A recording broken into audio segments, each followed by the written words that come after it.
And Labor Senator Kristina Keneally joins us now. Senator, whatever we're offering, China can probably match it and then some. So do you think what you're proposing is actually enough to resolve this? Well, you are absolutely right that China can outspend us. But we have natural advantages here. Up until the election of this tired Liberal government, Australia was the country of choice for the Pacific. And our people-to-people relationships, our shared values and identity are a natural resource for us to re-establish and re-emerge as that first choice for our Pacific neighbours. I think it's important to understand here, this isn't just about one thing. It's not just about defence, it's not just about economic support, it's not just about climate change, it's about a whole-of-government approach. Mr Morrison dropped the ball when it came to the Pacific. He left a void that China has stepped in and filled. We need to be countering that presence in the Pacific. We've got some background noise behind you there, so we thank you for dealing with that. But surely if Australia is going to become, the choice of the Solomon Islands, that relationship is going to be re-engaged through these measures. Surely the timing of this, is it possible that these measures, though, are really for the Australian voters, not so much the Solomon Islands, because they've made it very clear as a sovereign nation that they can act with whoever they want?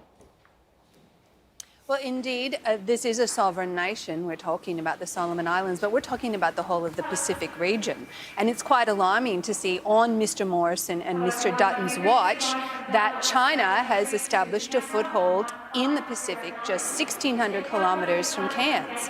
And the reality is here that when Labor was in government, we were the natural choice, we were spending more, we were more engaged with the Pacific.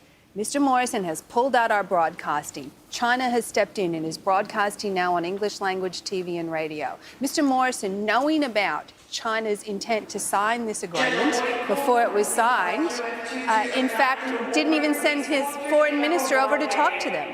This is about bolstering those relationships and building up our Pacific family. I wonder if that's Scott Morrison on the announcement there, just trying to get in. It might be China. Very loud announcements. We'll push on. You're right. This is about the whole of the South Pacific. It's also really more about the United States than it seems to be about us, and I want to draw you on that because the US, in the middle of last year, they announced a new military base in the Federated States of Micronesia.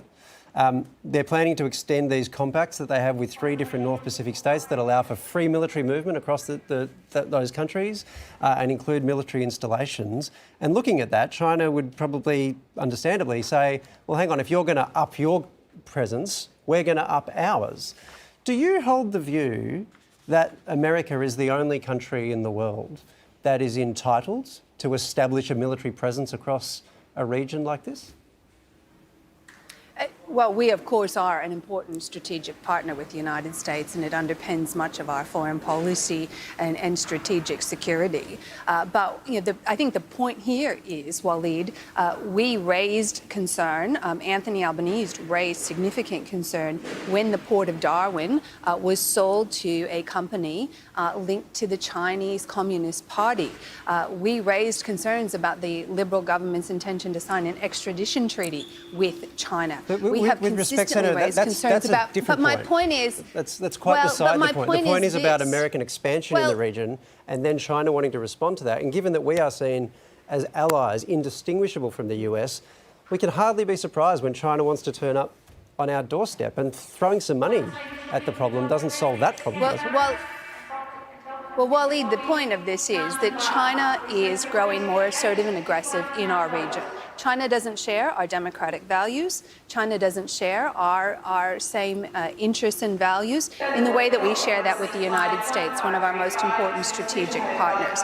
And we should be concerned and we should be alarmed that as Mr Morrison and Mr Dutton pulled out of the Pacific, China walked in through an open front door and established this relationship with the Solomon Islands. We should be the natural partner of choice, and today's announcement is our whole-of-government approach to address the real security issues, including climate change, that our Pacific Island family are raising.